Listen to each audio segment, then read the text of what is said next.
Buenas noches, este es el diácono Santiago Josado de la Iglesia San Sebastián en San Agustín, Florida. Y esta noche vamos a continuar con nuestra clase sobre el Evangelio de San Mateo. Vamos entonces, antes de empezar con la clase, vamos a hacer la oración para antes de leer la Sagrada Escritura. En nombre del Padre, del Hijo y del Espíritu Santo. Señor Jesús, abre mis ojos y mis oídos a tu palabra, que lea y escuche yo tu voz y medite tus enseñanzas. Despierta mi alma y mi inteligencia para que tu palabra penetre en mi corazón y pueda yo saborearla y comprenderla. Dame una gran fe en ti para que tus palabras sean para mí otras tantas luces que me guíen hacia ti por los caminos de la justicia y de la verdad. Habla, Señor, que yo te escucho y deseo poner en práctica tu doctrina, porque tus palabras son para mí vida, gozo, paz y felicidad. Habla, Señor, tú eres mi Señor y mi Maestro, y no escucharé a nadie sino a ti. Amén. Padre Santo, amén. Bueno, pues entonces, esta noche vamos entonces a estudiar el capítulo 16, ¿verdad? Que nos habla sobre los signos de los tiempos. Fíjense, vamos entonces a leer los primeros 4 versículos de este capítulo, que dice así. Dice: los fariseos y los saduceos se acercaron a Jesús. Querían ponerlo en apuros y le pidieron una señal milagrosa que viniera del cielo. Jesús respondió: al atardecer ustedes dicen, habrá buen tiempo, pues el cielo está rojo y encendido. Y por la mañana, con este cielo rojo oscuro, hoy habrá tormenta. Ustedes, pues, conocen e interpretan los aspectos del cielo y no tienen capacidad para las señales de los tiempos. Generación mala y adúltera, ustedes piden una señal, pero señal no tendrán, sino la señal de Jonás. Jesús pues los dejó y se marchó. Palabra de Dios. Fíjense que en este pasaje los judíos esperaban que el Mesías realizara algunas señales que lo acreditaran como tal a los ojos de su pueblo, como el Mesías, como el enviado de Dios, ¿verdad? Ahora los escribas y fariseos, como en el capítulo 12, piden que Jesús se acredite delante de ellos con una señal del cielo, es decir, con un prodigio prominente del mismo Dios. Es lo que le están pidiendo a él. La mala intención que se oculta tras este pedido está indicada en la frase para ponerlo a prueba o tenderle una trampa, que era lo que ellos verdaderamente estaban tratando de hacer. La respuesta de Jesús apela a la capacidad humana de discernir por el aspecto del cielo el buen tiempo o la tormenta que se avecinan, ¿verdad? Como quien dice, si ustedes saben discernir el aspecto del cielo, pues también son capaces de discernir, ¿verdad? Serían capaces de interpretar esas señales, pero carecen de la percepción necesaria para interpretar los signos de los tiempos, o sea, los signos que Dios le está dando para dejarles saber que el Mesías ha llegado, ¿verdad?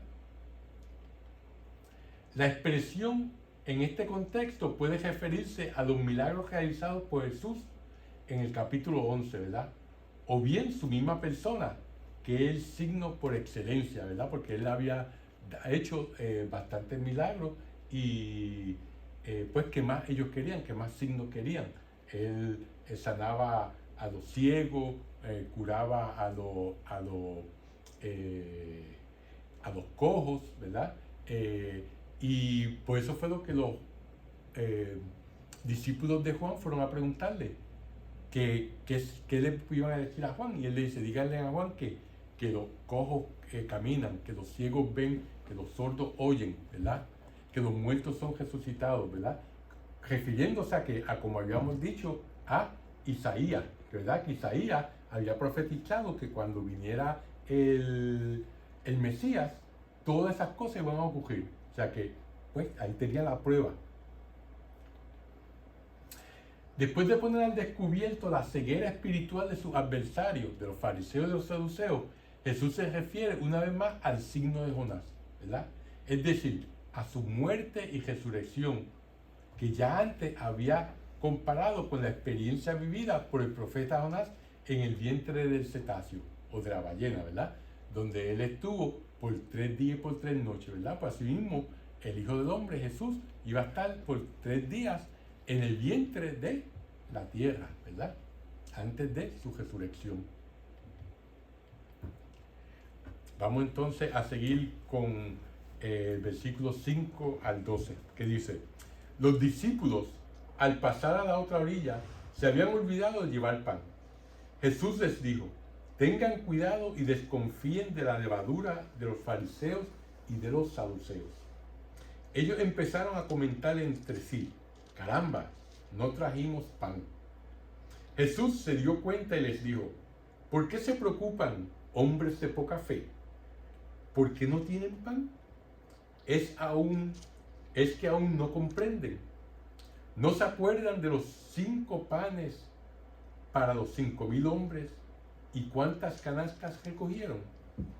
Ni de los 7 panes para los 4,000 hombres y cuántos cestos llenaron con lo que sobró. Yo no me refería al pan cuando les dije: cuídense de la levadura de los fariseos y de los saduceos. ¿Cómo puede ser que no me hayan comprendido? Entonces entendieron a lo que Jesús se refería, que debían de tener los ojos abiertos, no para cosas de levadura, sino para las enseñanzas de los fariseos y saduceos. Palabra de Dios. Fíjense que después de la dura réplica a los fariseos y saduceos, Jesús se vuelve a sus discípulos. A lo largo de todo el capítulo 16, el maestro los instruye sobre los temas de capital importancia para la nueva comunidad mesiánica. Él lo está tratando de enseñarle a ellos cómo esta comunidad que se está creando debe de ser y cómo debe de comportarse, ¿verdad? El anuncio de la pasión, que vamos a ver en los versículos 21 al 23 de este capítulo, elimina toda duda posible sobre la misión de Jesús, la misión que Jesús estaba llamado a cumplir, la exhortación a cargar con la cruz para seguir los pasos del Maestro, que vamos a ver en los versículos 24 al 28. Establece una estrecha relación entre el camino de Jesús y el que tendrán que recoger sus seguidores. O sea que Él lo está empezando a educar de que el Mesías tiene que sufrir y tiene que verdaderamente morir, ¿verdad? Algo que ellos tenían un concepto del Mesías completamente diferente, como ya hemos hablado anteriormente. El concepto de un Mesías que era un caudillo militar que los venía a sacar del yugo romano. La advertencia de Jesús sobre la levadura de los fariseos y saduceos que vemos en el versículo 5 se conecta con la mención de los saduceos y fariseos en el episodio anterior. Al oír la palabra levadura, los discípulos recuerdan que al subir a la barca para atravesar el lago no habían llevado pan y se reprochan su falta de previsión, ¿verdad? Él está hablando de algo espiritual y ellos están pensando en algo físico. Demasiado preocupados por las necesidades materiales, no alcanzaron a comprender que Jesús hablaba de la levadura en sentido metafórico o alegórico, ¿verdad? E interpretaron esa palabra literalmente sobre la levadura. Ahora, en la parábola que vimos en el capítulo 13, versículo 33, ¿verdad?, que nos dice: el reino de los cielos es semejante a la levadura que tomó una mujer y escondía en 3 medidas de harina hasta que todo fue levantado. O sea que con una porción de levadura ella pudo levantar 3 porciones de harina, ¿verdad? Por lo tanto, la levadura tiene un sentido positivo cuando Jesús se refería a esta parábola en el capítulo 13, ¿verdad? Porque en este sentido, la levadura oculta y casi desapercibida entre la harina la transforma y levanta toda la masa. O sea, pero está se refiriendo al reino de los cielos, que el reino de los cielos empieza de una manera pequeña y de una manera que verdaderamente desapercibida, pero que verdaderamente los frutos van a ser algo inmenso, ¿verdad? Y va a ser algo que va a levantar a toda la masa. En cambio, aquí la levadura se asocia con la fermentación y la corrupción, como en el ritual del Levítico, que prohibía poner levadura en las ofrendas destinadas a los sacrificios, ¿verdad?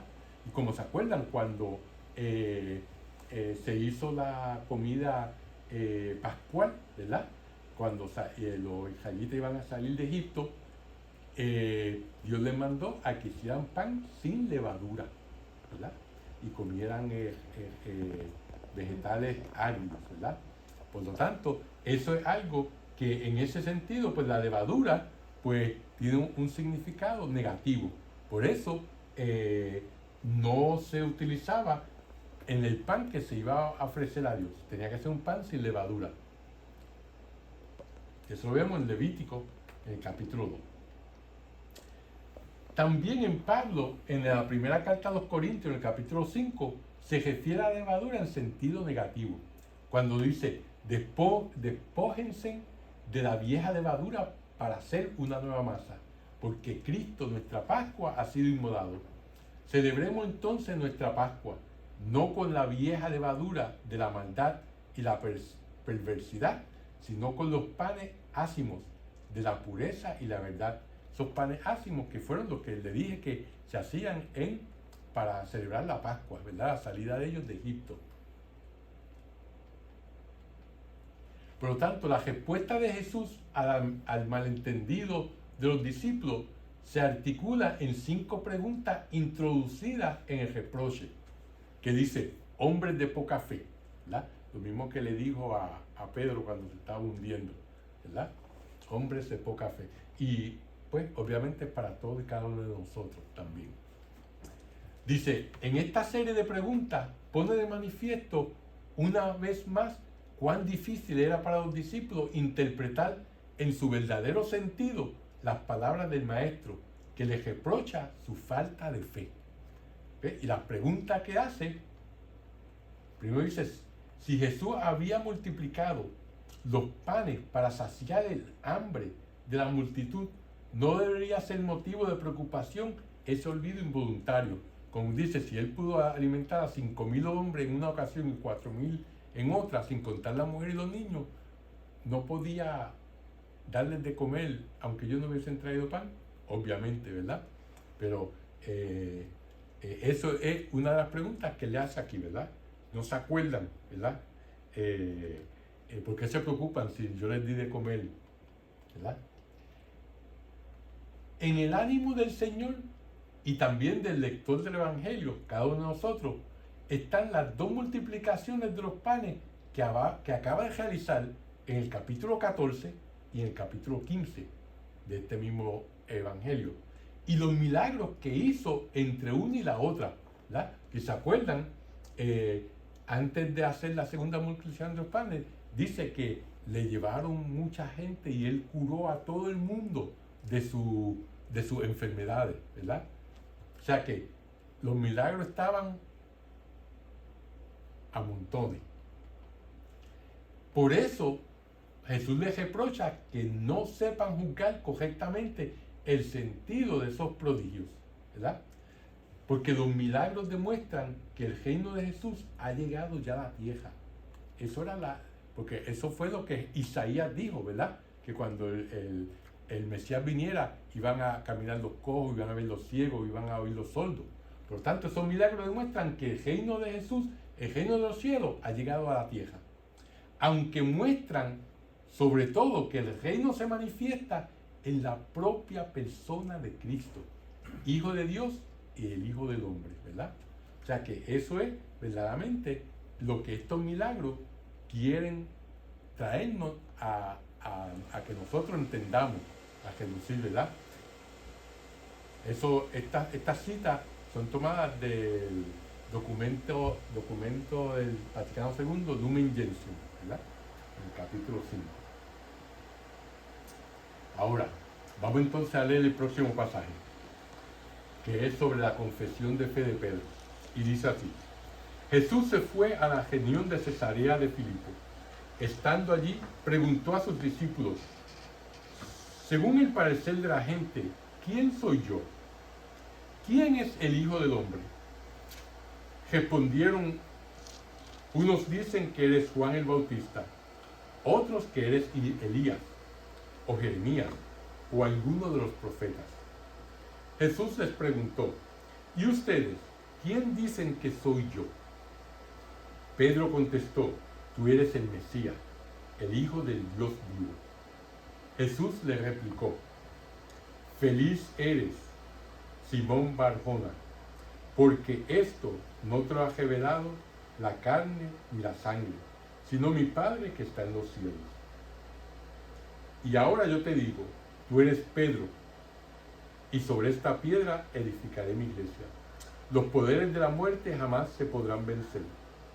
Yo te daré las llaves del reino de los cielos. Lo que ates en la tierra quedará atado en el cielo, y lo que desates en la tierra quedará desatado en el cielo. Entonces Jesús les ordenó a sus discípulos que no dijeran a nadie que él era el Mesías. Palabra de Dios. Fíjense, este episodio tiene como escenario la parte más septentrional de Palestina, aquí en la puntita acá del área oeste, ¿verdad? Cerca de la fuente del río Jordán, que empieza en el monte Hermos, y el pequeño lago Ulé, ¿verdad?, que se encuentra aquí en esta región, pero que ha sido desecado hoy artificialmente y convertido en tierra de cultivo. Ya ese lago no existe. El lago que estaba al norte, el lago de la Aldea, y el lago de Ulé, ¿verdad?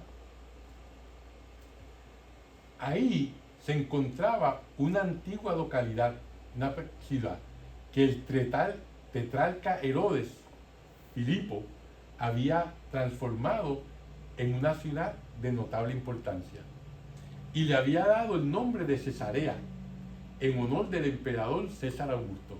O sea, que le cambió el nombre a Cesarea Philippi, ¿verdad?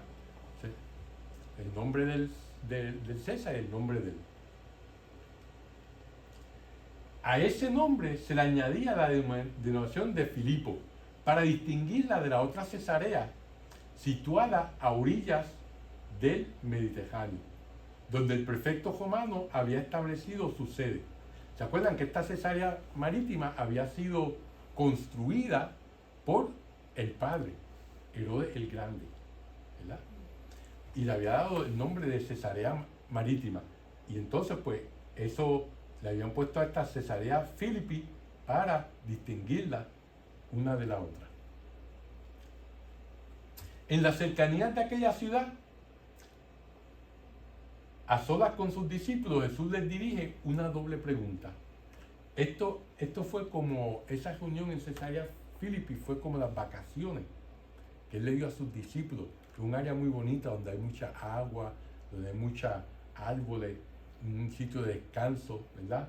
Antes de él dirigirse a Jerusalén para la pasión, para su pasión, ¿verdad? Como dice, para recargarlos de fuerza. Según lo narra Mateo, este episodio contiene dos notas distintas, aunque intrínsecamente relacionadas, ¿verdad? Primero, la confesión de fe de Pedro, que le dice: tú eres el Hijo de Dios vivo, ¿verdad? Tú eres el Mesías. Y la promesa que le hace el Señor frente a todos aquellos que no han sabido descubrir quién es Jesús, ¿verdad? Esas son las dos notas, las dos cosas que pasan en este episodio. Pedro confiesa claramente que Jesús es el Mesías prometido y que es el Hijo de Dios. Las palabras de la confesión de Pedro deben entenderse aquí en un sentido bastante fuerte, ya que las pronuncia por la revelación del Padre, ¿verdad? Que eso dice: nadie te lo ha revelado sino solamente el Padre. En el Antiguo Testamento, la expresión Hijo de Dios se aplica a los ángeles, se aplica al pueblo elegido, a Israel, a los israelitas fieles que no cometían el pecado de idolatría, y de un modo especial al rey, ¿verdad? El ungido de Yahvé. Eso lo vemos en el segundo libro de Samuel, en los Salmos, en el 2 y en el 89. O sea que ese título en el Antiguo Testamento se aplicaba a este grupo de personas y de entes, ¿verdad? Esta relación de paternidad y filiación establece un vínculo particular con Dios, fundado en la elección y la misión que Dios confía a su elegido. Por eso se llama a los ángeles, hijos de Dios, al pueblo elegido, a los israelitas fieles, al rey, ¿verdad? Pero Jesús es el Hijo de Dios, porque su relación filial con Dios tiene un carácter único e incomparable a ninguno de esos otros grupos que mencionamos. Los ángeles, el pueblo de Israel, el rey de Israel, ¿verdad? La filiación divina de Jesús en sentido propio es una novedad absoluta, ¿verdad?, de la revelación evangélica. El cumplimiento de la Escritura desborda aquí todas las expectativas posibles, ¿verdad? El propio Hijo de Dios Padre viniera y se encarnara y se hiciera hombre, ¿verdad? En cuanto Hijo de Dios, a Él le fue confiada una misión sin igual a ninguna otra, que es la salvación del mundo, ¿verdad? Y eso lo vemos en todos estos capítulos de este Evangelio de San Mateo.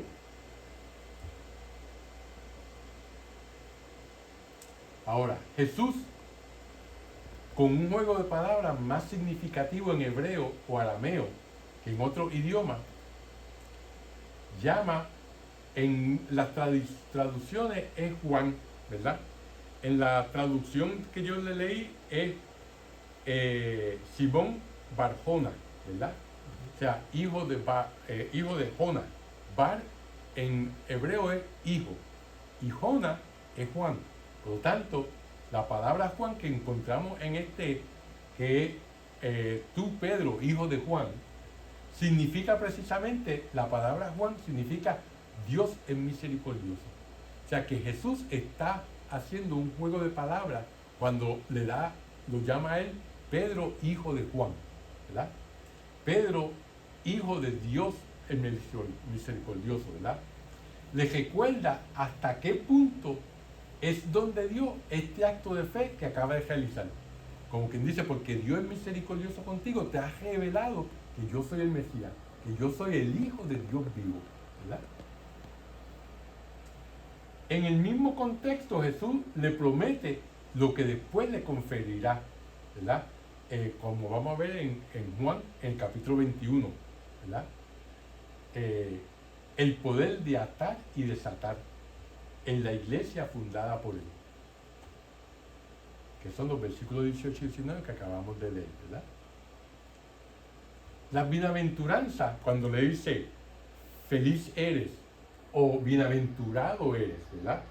En este versículo 17, se completa con una solemne declaración de Jesús. Y yo te digo, tú eres Pedro, y sobre esta piedra edificaré mi iglesia.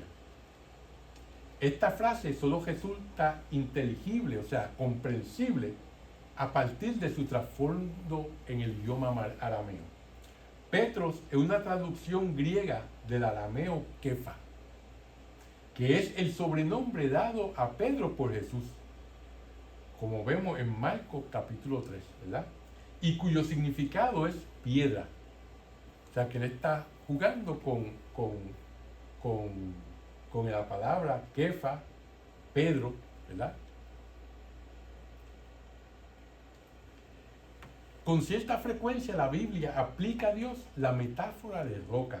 Se le llama a Dios roca, ¿verdad? Eso lo vemos en Isaías, capítulo 17, capítulo 26, 30 y 44 de Isaías.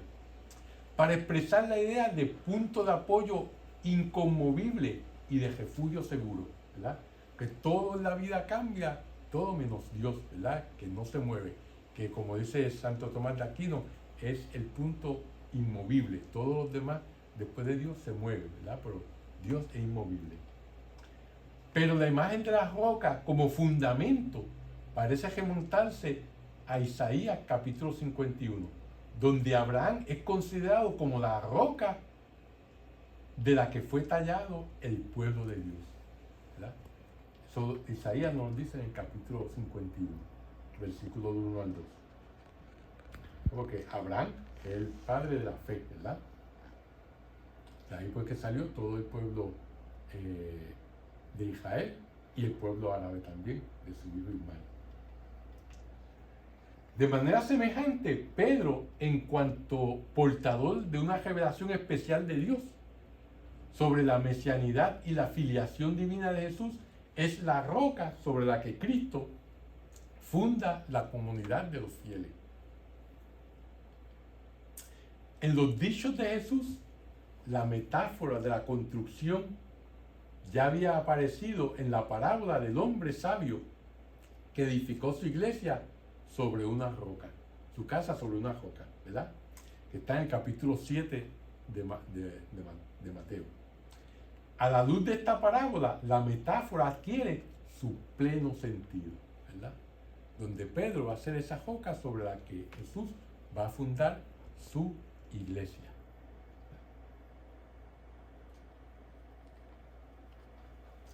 Mateo es el único evangelista que emplea la palabra iglesia, del griego eclesia, en el versículo 18 y en el capítulo 18, versículo 17 también va a utilizar. Esta expresión es traducida del arameo kualá o del hebreo kual. O sea, fíjense cómo del arameo al hebreo al griego y a nuestro idioma iglesia, ¿verdad?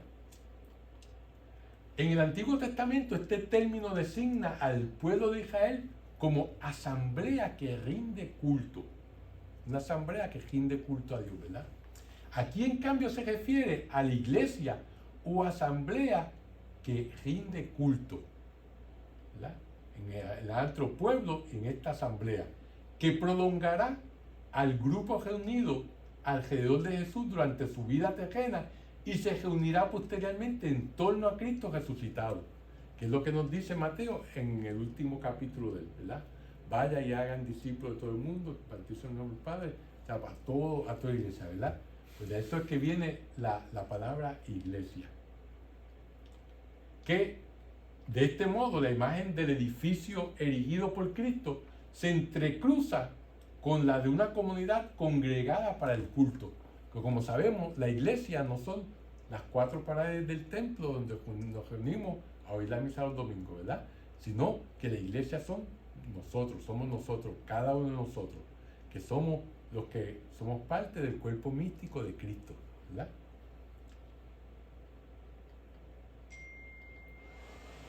Jesús promete a Pedro las llaves del reino de los cielos, también en el versículo 19.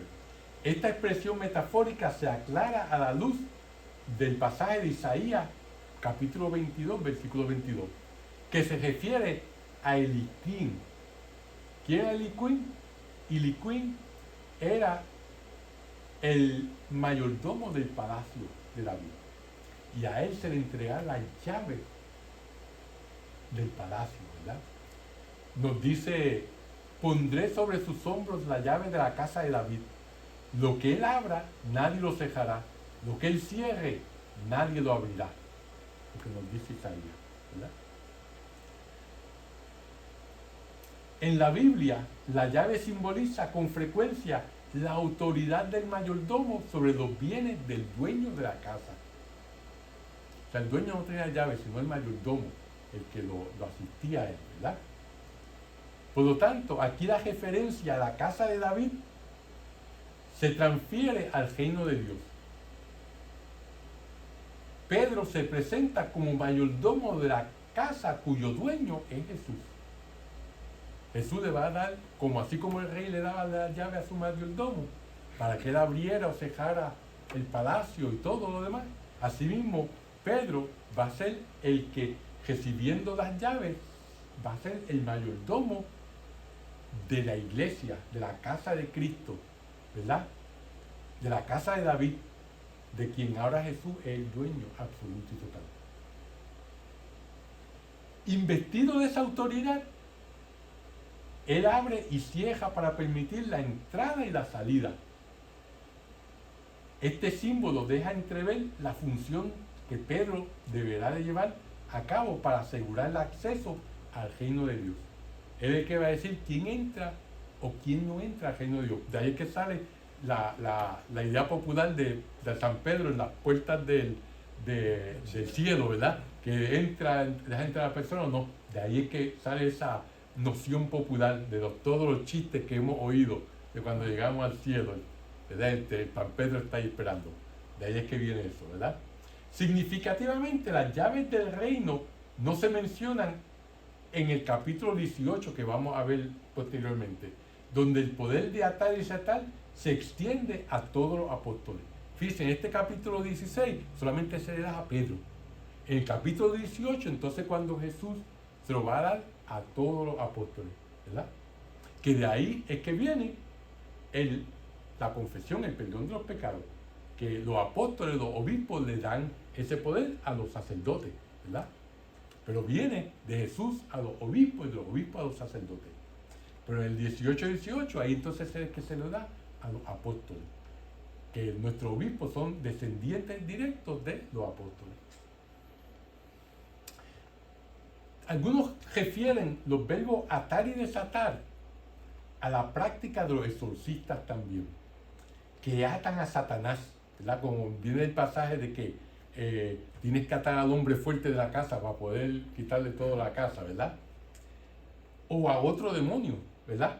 Y desatan a la víctima de la posesión diabólica, ¿verdad? Muchos eruditos ven en este atar y desatar también una referencia a los exorcismos. Sin embargo, el contexto en este capítulo 16 que acabamos de leer sugiere que esas expresiones tienen el sentido bien determinado que le dan los textos rabínicos de permitir y prohibir, o más precisamente declarar en forma autoritativa lo que está permitido y lo que está prohibido. Fíjense, nos dice el Catecismo de la Iglesia Católica, que está citando al Lumen Gentium, el capítulo 18, que es uno de los documentos del Vaticano II, ¿verdad? Nos explica por qué desde los comienzos de la Iglesia se ha entendido que este don se transmite a los sucesores de Pedro como obispo de Roma.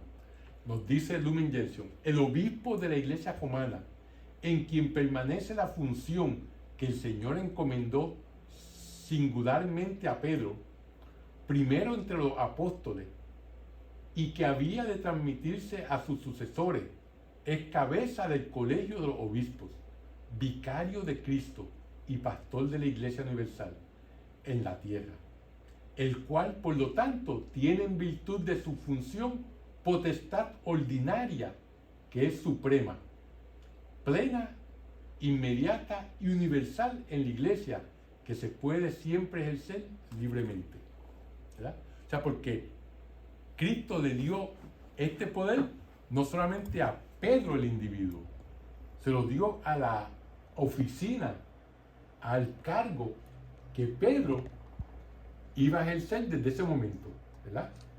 Que era el que iba a pastorear las ovejas a la iglesia de Cristo. Por lo tanto, a él y a sus sucesores, ¿verdad? Por eso es que el Papa con los obispos es lo que nosotros llamamos el magisterio, que es una de las tres formas de la revelación de Dios, ¿verdad? La primera revelación de Dios es la oral, ¿verdad?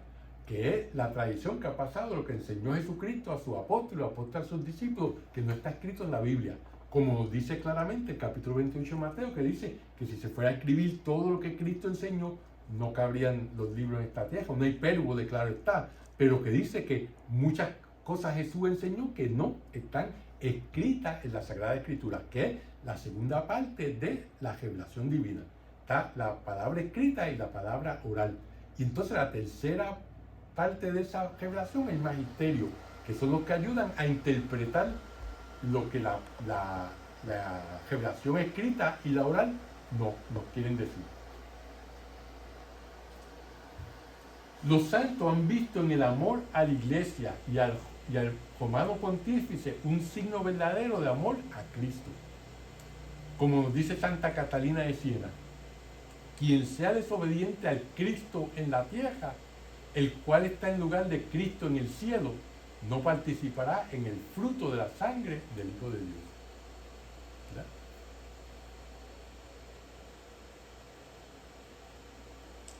Ahora, vamos entonces a pasar al siguiente pasaje, que es del versículo 21 al 23. Y dice así: a partir de ese día, Jesucristo comenzó a manifestar a sus discípulos que él debía ir a Jerusalén y que las autoridades judías, los sumos sacerdotes y los maestros de la ley lo iban a hacer sufrir mucho, que incluso debía de ser muerto y que resucitaría al tercer día. Pedro lo llevó aparte y se puso a reprenderlo. Dios no lo permita, Señor, nunca te sucederán tales cosas. Pero Jesús se volvió y le dijo: pasa detrás de mí, Satanás. Tú me harías tropezar. Tus ambiciones no son las de Dios, sino las de los hombres. Palabra de Dios. Fíjense que en esta sección presenta la subida de Jesús a Jerusalén y culmina con el relato de su pasión y resurrección, que es lo que vamos a ver de aquí a los próximos capítulos hasta el 20, ¿verdad? Para alertar al lector sobre la importancia de la etapa que ahora empieza, Mateo sitúa en un lugar preeminente el triple anuncio de la pasión. El primer anuncio lo estamos viendo aquí, en el capítulo 16, versículo 21. Luego lo vamos a ver la segunda anuncio de la pasión en el capítulo 17. Y más tarde, en el capítulo 20, vamos a ver por tercera vez que Jesús le anuncia a sus discípulos que Él tiene que morir y resucitará. Entonces, las tres veces que Él le da este anuncio y que ellos no comprenden en un momento, ¿verdad? Sino hasta después que resucita. En el primer de estos anuncios, Jesús declara que Él va a Jerusalén. Este anuncio sitúa en un primer plano el camino de Jesús hacia el escenario de su pasión y muerte. Al comienzo, Jesús sigue desplazándose por distintos lugares de Galilea, como vemos del capítulo 16 al 18. Luego pasa al otro lado del Jordán, eso lo veremos en el capítulo 19 al 20. Y al fin se pone en camino hacia Jerusalén, y eso lo veremos en el versículo 17 del capítulo 20. ¿Verdad? Fíjense, después de proclamar que Jesús es el Mesías, Pedro se subleva al escuchar que él anuncia sus padecimientos y su muerte. O sea, Pedro no puede entender ni aceptar esto. Pedro considera que los sufrimientos son incompatibles con la dignidad mesiánica que acaba de reconocerle a Jesús. Si él es el Mesías, verdaderamente no puede sufrir, no puede morir. Eso es algo que es incomprensible. Una cosa no va con la otra en la mente de Pedro. El Mesías no puede sufrir, sino que debe reinar sobre Israel y sobre las naciones paganas. Pedro no puede admitir que la manifestación de su gloria pase primero por el sufrimiento y la muerte. Algo completamente incomprensible para él. Jesús interpreta esta reacción de Pedro como una tentación diabólica. Aquí salta a la vista el parentesco profundo entre el episodio de Cesarea de Filipo y la escena de las tentaciones en el desierto, ¿verdad? Donde el diablo hace las tres famosas tentaciones de que convierte esta piedra en pan, de que si mira todos estos reinos son tuyos si tú te arrodillas delante de mí, y lo lleva a la cúspide del templo y dice, tírate porque los ángeles te van no van a permitir que te pase nada, ¿verdad? Pedro desempeña ahora el mismo papel que antes había desempeñado Satanás. O sea, como quien dice, le está tentando a Jesús porque está diciendo, no, nada de esto te va a pasar a ti, tú no puedes ser, tú eres el Mesías. O sea, no pienses ni te imagines nada de esto. O sea, es una tentación obviamente para Jesús. Dice, bueno, pues tal vez tú tienes razón, tal vez yo no debo de morir, ¿verdad? Una tentación que tiene, ¿verdad? Y por eso le dice, apártate de mí o échate detrás de mí, Satanás. Como quien dice, no te pongas frente a mí porque va a ser un estorbo hacia lo que yo tengo que hacer para hacer la voluntad de mi Padre. Él mira la misión de Jesús, Pedro, refiriéndose a Pedro, desde un punto de vista puramente humano, incompatible con los designios de Dios, ¿verdad? Y eso nos pasa a todos nosotros, que no entendemos los designios de Dios, ¿verdad? Y nos rebelamos contra lo que verdaderamente debemos de hacer o lo que nos está pasando.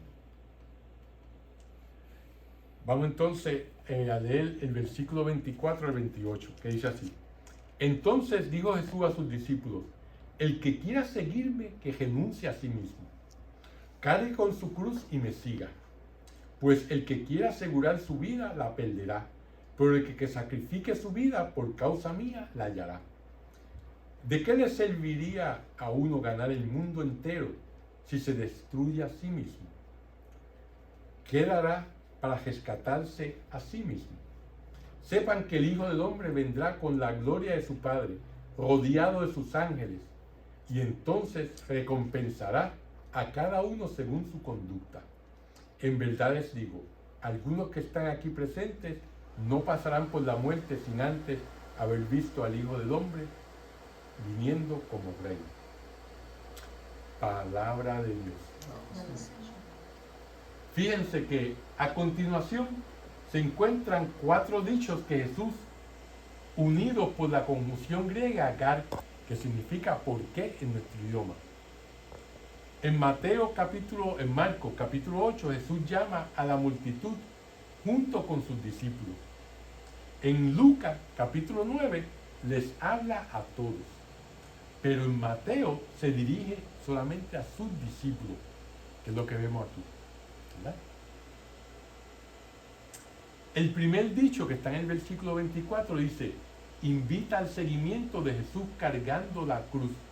Este seguimiento implica la necesidad de negarse a sí mismo, es decir, de liberarse del propio egoísmo y conformar la propia existencia al modo de vida instituido por Jesús, ¿verdad? Como dice San Pablo en la primera carta a los Corintios, dice, ustedes no se pertenecen, ¿verdad?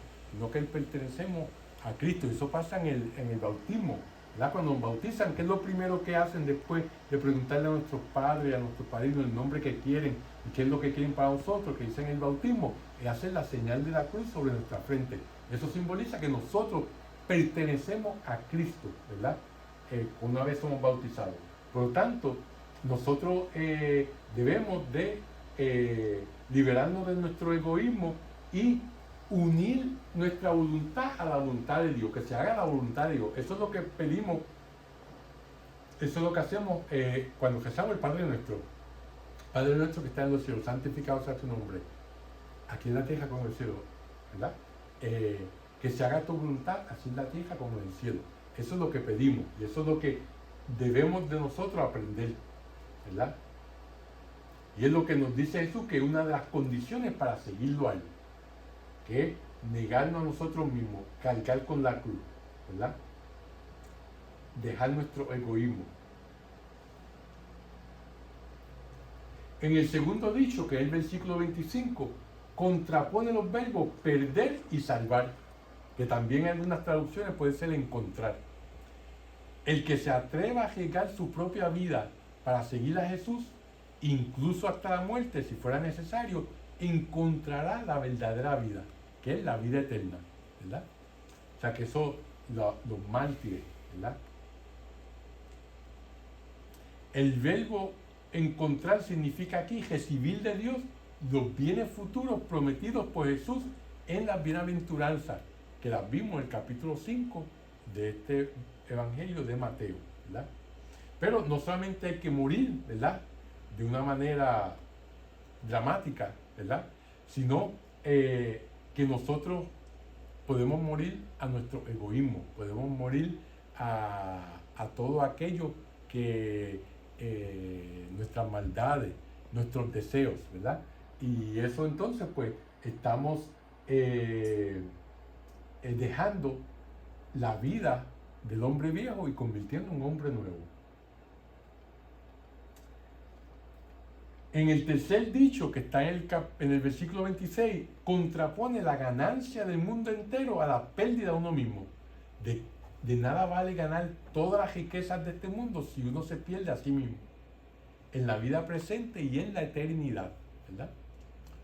O sea que está claro, porque esta vida es corta y estamos cambiando oro por cobre, ¿verdad? Si es lo que nos concentramos solamente en ganar las riquezas de este mundo. Pero sin embargo podemos perder nuestra alma. Y el cuarto dicho, que está en el versículo 27, nos hace contempla la pérdida de la propia vida en la venida final del Hijo del Hombre, ¿verdad? Que lo dice: sepan que el Hijo del Hombre vendrá con la gloria de su Padre, rodeado de sus ángeles, y entonces recompensará a cada uno según su conducta. O sea, como dice el Catecismo, capítulo 20-15, dice: el camino de la perfección pasa por la cruz. No hay santidad sin renuncia y sin combate espiritual. El progreso espiritual implica la ascesis y la mortificación, que conducen gradualmente a vivir en la paz y el gozo de la bienaventuranza. O sea que lo que nos está diciendo aquí es que para llegar a ser perfectos tenemos que pasar por la cruz. No podemos disfrutar de un domingo de resurrección sin pasar por un Viernes Santo, ¿verdad? Y no hay santidad. Santo es todo aquel que hace la voluntad de Dios, ¿verdad? No podemos hacer la voluntad de Dios sin renunciar a las cosas de este mundo y al combate espiritual, ¿verdad? Y ese progreso espiritual implica la ascesis y la mortificación. La ascesis es cuando uno se verdaderamente deja de disfrutar de cosas que son buenas en esta vida y las ofrece en sacrificio a Dios, ¿verdad? Dejo de comerme la dona, que no es malo comerse la dona, pero cuando no me la como y lo ofrezco en sacrificio a Dios, estoy haciendo un acto de ascesis, ¿verdad? Estoy siendo un asceta, ¿verdad? Alguien que se niega los placeres de esta vida, aunque sean buenos, y se lo ofrece a Dios, ¿verdad? Y esto es lo que nos conduce a vivir en paz y gozar las bienaventuranzas. O sea que es todo lo contrario de lo que nos dice nuestra sociedad y nuestro mundo, ¿verdad? Que debemos de disfrutar de todo, ¿verdad? Sí, las cosas en esta vida están para disfrutarse, pero en moderación, y cuando nos abstenemos de ellas, lo podemos hacer ofreciéndose ese sacrificio a Dios por la salvación de nuestras almas y de otras personas. Y con eso damos por terminado la clase de hoy, ¿verdad? Vamos entonces a hacer la oración final en nombre del Padre, del Hijo, del Espíritu Santo. Dios te salve María, llena eres de gracia, el Señor es contigo, bendita tú eres entre todas las mujeres, y bendito es el fruto de tu vientre Jesús. Santa María, Madre de Dios, ruega por nosotros pecadores, ahora y en la hora de nuestra muerte. Amén. Gloria al Padre, al Hijo y al Espíritu Santo, como era en el principio, ahora y siempre, por los siglos de los siglos. Amén. Que el Señor los bendiga y los guarde para la vida eterna. Amén.